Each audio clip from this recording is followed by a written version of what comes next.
Bonjour à vous, que Dieu vous bénisse de partout où vous nous recevez et bienvenue à Exomate. Nous sommes très heureux de vous présenter ce nouveau numéro d'Exomate et je suis tellement satisfait de ce que Dieu est en train de faire au travers de ces enseignements que nous partageons. Et je serais heureux aujourd'hui de finir avec pratiquement, pas sur le sujet concernant la famille, mais au moins cette pensée particulière que nous avons longtemps abordée sur les familles. Nous avons longtemps parlé sur les conflits. Nous sommes entrés en profondeur en ce qui concerne les conflits. Mais aujourd'hui, je pense qu'on va essayer de finir sur comment on peut résoudre les conflits. Comment est-ce que les conflits peuvent prendre fin. C'est ce que je vais essayer de traiter avec vous aujourd'hui. Alors restez connectés là où vous êtes et on se retrouve dans un instant. Je vais vous inviter à lire avec moi un ou deux textes qui vont nous servir aujourd'hui par rapport à cette pensée que Dieu nous a placée à cœur. La première pensée que je nous propose de lire concerne l'histoire d'un homme qui s'appelle Salomon. Salomon, pour ceux qui ne savent pas, c'est le fils du roi David. Et Salomon a hérité le pouvoir, ou soit la royauté et le trône de son père. Donc, c'est une succession familiale. Et Salomon, étant devenu roi, a demandé à Dieu quelque chose qui est devenu même, qui a fait de lui une référence. Parce que Salomon, en priant, a demandé à Dieu de lui accorder quelque chose de très spécial, de très important, que j'aimerais nous faire voir. Et c'est ce qui a fait que Salomon, dans sa gestion, puisse gérer le pouvoir différemment. Un jour, Dieu lui apparaît dans une vision, et lorsque Dieu vient dans la vision, Dieu parle à cet homme au nom de Salomon, et Dieu lui révèle que, qu'il avait le droit de demander quelque chose venant de lui. Et là, Salomon, contrairement à tout ce qui pouvait être soupçonné, Salomon demanda à Dieu de lui donner la sagesse. C'est sur ça que je vais nous parler en ce jour. Mais avant toutes ces choses, j'aimerais qu'on puisse d'abord lire la parole de Dieu. Je suis dans le livre de Jacques, au chapitre 1er. J'aimerais qu'on puisse lire cela à partir du verset 17. La Bible déclare ceci. Toute grâce excellente et tout don parfait descendent d'en haut, du Père des Lumières, en qui il n'y a ni changement, ni ombre de variation. Ça vient d'en haut, ça vient du Père des Lumières. Toute grâce excellente. Donc même la grâce ou le don de sagesse, ce sont des choses qui viennent de Dieu. Le deuxième texte que je vais nous demander de lire, c'est le texte de Luc chapitre 12 que nous avons pratiquement lu tout ce temps, au verset 52 qui dit ceci. Car désormais, 5 dans une maison seront divisés, 3 contre 2 et 2 contre 3, le père contre le fils et le fils contre le père, la mère contre la fille et la fille contre la mère, la belle-mère contre la belle-fille et la belle-fille contre la belle-mère. J'ai depuis le début de ce mois commencé à parler autour de sujets concernant les familles et j'étais en train de vous faire voir comment est-ce que les conflits détruisent les familles et par ricochet la nation. Parce que la famille étant la cellule de base où l'homme naît, l'homme grandit, c'est là que on développe un caractère qu'on apporte à la société. Et du coup, lorsque dans le milieu familial, on ne bâtit pas des hommes avec un bon caractère, avec une bonne instruction, c'est la société tout entière que l'on met en péril ou en danger. D'où il est très important de comprendre et de savoir que lorsque Dieu vient, ou soit lorsque Dieu se révèle dans une famille selon son plan, comme le dit Éphésiens chapitre 3 au verset 14, que Dieu est celui de qui tire origine toutes les familles de la terre. Donc, comme toutes les familles sont tirées de Dieu, toutes les familles doivent vivre selon le modèle de Dieu. Alors, lorsque les familles ne vivent pas selon le modèle de Dieu à cause des conflits, ces familles sont loin de la pensée de Dieu. Dieu a toujours voulu voir les familles être unies, les familles être remplies de liens d'amour. On le dit souvent, on peut tout choisir, je l'ai même dit ici, on peut choisir beaucoup de choses dans la vie, mais on ne choisit pas ceux avec qui on est censé naître. Ça, c'est une grâce que Dieu seul a décidé de conserver par sa fidélité comme une exclusivité, afin qu'aucun homme sur cette terre n'ait le courage, ou soit la capacité, la possibilité de choisir qui peut être son frère, qui peut être sa sœur. Alors ça, c'est très important, mes frères et sœurs, pour que vous compreniez que vous êtes dans une famille parce que Dieu a voulu que vous y soyez. Et je suis en train de vous faire voir que dans les relations maintenant en famille, il y a des choses qui créent des conflits. Et le but vraiment en vous en parlant, c'est que ces choses soient élaguées pour que nous ne retrouvions plus avec ça dans nos familles. Alors ça, c'est très important que vous le compreniez. Et parmi ces choses, je vous ai parlé du manque d'attention. Lorsqu'il y a manque d'attention dans une famille, vous allez vous rendre compte que cette dernière sera fragilisée, elle sera détruite. Une famille où on n'accorde pas l'attention aux enfants, on n'accorde pas l'attention à sa femme ou à son mari, est une famille qui va facilement pour se détruire. Alors ça, c'est très important que vous le sachiez et que vous puissiez le comprendre aussi. Et beaucoup de personnes, malheureusement, prennent à la légère la relation familiale à cause de la société, à cause des amis que l'on rencontre, à cause de personnes avec qui la vie nous met en contact sur le chemin pendant que nous avançons. Mais mes frères et sœurs dans le Seigneur, la relation de famille est une relation qui doit être très solide et très basée sur Dieu et Dieu seul. Alors, vous verrez dans la vie d'un homme qui s'appelait David, lorsque David est mort, son fils Salomon l'a succédé au trône. Et il y avait beaucoup de conflits au royaume. Déjà, Absalom, l'un des fils de David, a voulu prendre la place de son père. Il a même fait une rébellion contre son propre père. Il a chassé son père du trône. Et cela était un grand choc dans le cœur de David. Et après, Absalom était mort, il fut tué parce que celui qui se rebelle finit toujours par être détruit. Et après cela, Dieu a placé sur le trône de David l'un de ses fils qui s'appelait Salomon. Et aujourd'hui, mon but, c'est de vous parler de comment on peut traiter maintenant les conflits dans le milieu familial. Comment les conflits peuvent être résolus. Pas seulement en famille, partout.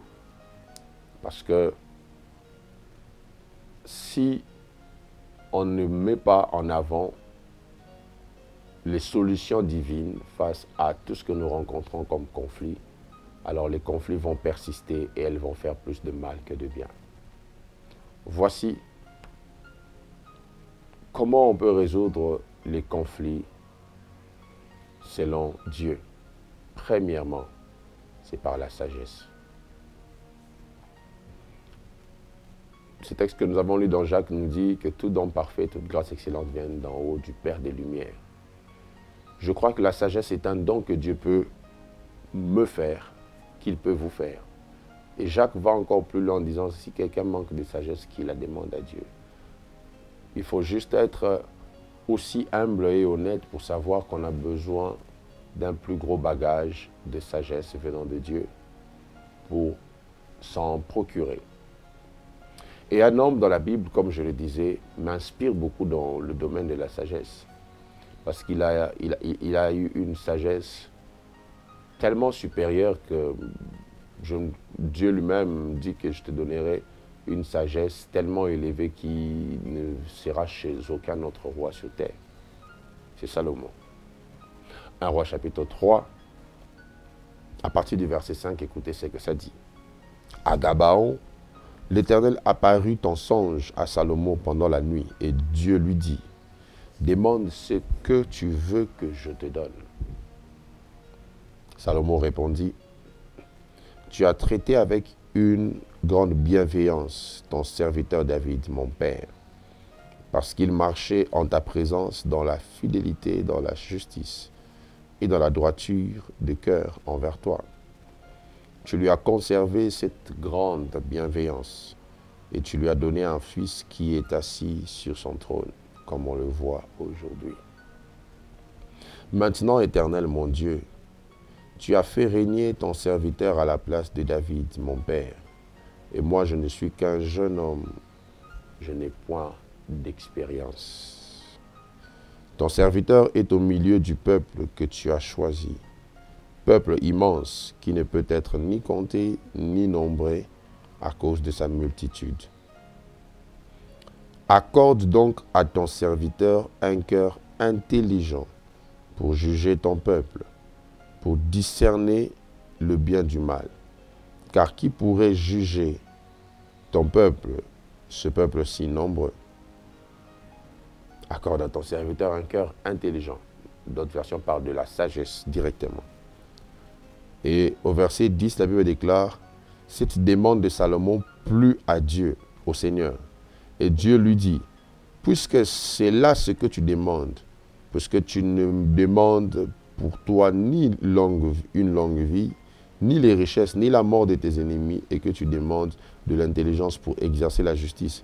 Voici, j'agirai selon ta parole. Je te donnerai un cœur sage et intelligent, de telle sorte qu'il n'y aura eu personne avant toi et qu'on ne verra jamais personne de semblable à toi. Dieu est fasciné. Pourquoi? Un homme qui avait des conflits, qui avait des ennemis, qui avait des adversaires, qui avait des comptes à rendre aux gens, n'a pas demandé la mort de ses ennemis. Il a demandé la sagesse pour juger. Quand vous voulez résoudre un conflit, vous aurez besoin de la sagesse. La sagesse, mes frères et sœurs, vous permet de mieux appliquer les choses que vous devez mettre en place. La sagesse est une force que Dieu donne. La sagesse, c'est par elle que Dieu a tout créé. Et l'opposé de la sagesse, c'est la folie.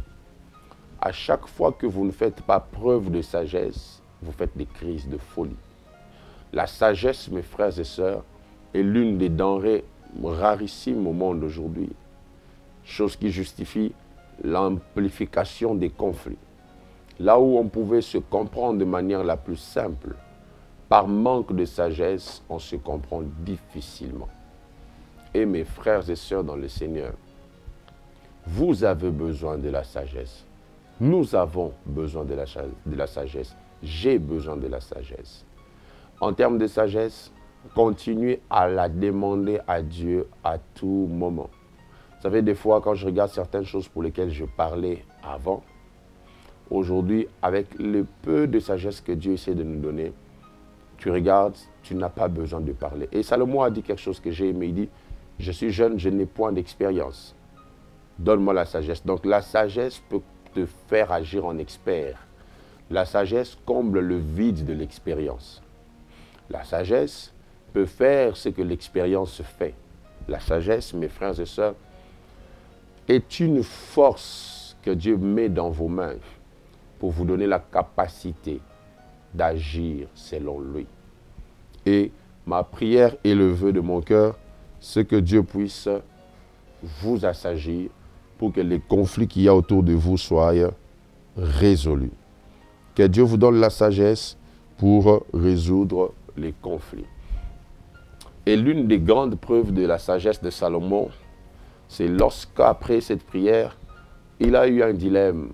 Deux femmes, j'ai même parlé d'elles aussi, ces femmes, qui l'une en dormant a dormi sur son fils et son enfant était mort. Elle a pris l'enfant de l'autre et ça a créé un conflit. Les deux sont allés chez le roi Salomon et Salomon a traité ce problème avec sagesse.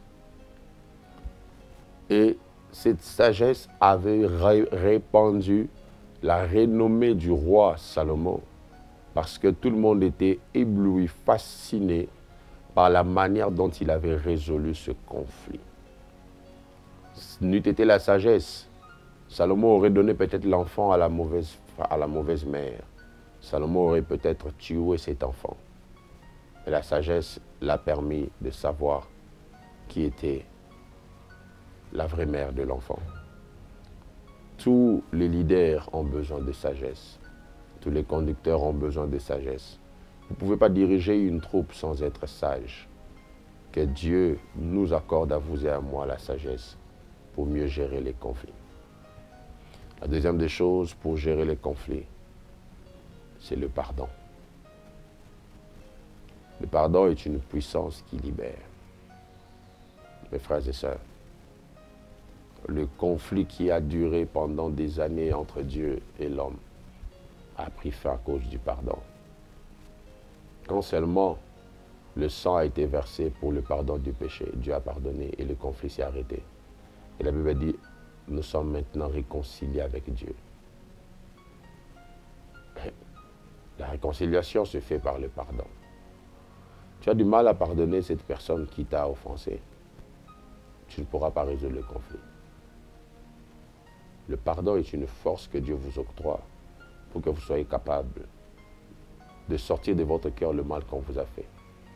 De sortir de votre cœur tout ce qu'on vous a fait subir de négatif.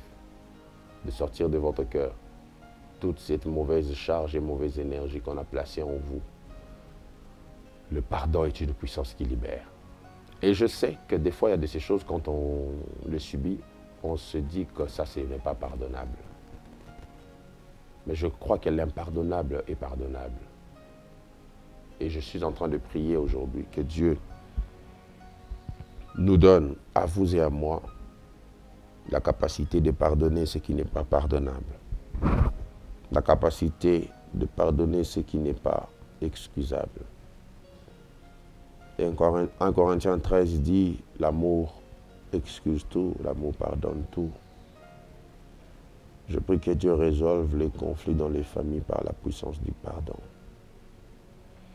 Là où on se disait qu'on n'allait jamais excuser, que le pardon vienne prendre le dessus.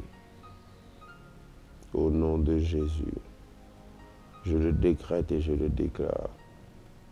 Par la vertu de Dieu et par la puissance de son esprit. Que cela soit votre partage, aujourd'hui et éternellement. Dans le nom de Jésus-Christ, que nous avons ainsi prié. Et nous disons Amen. Dieu vous bénisse abondamment. Je serai heureux de vous retrouver la semaine prochaine pour un nouveau sujet. Bye bye, que Dieu vous bénisse.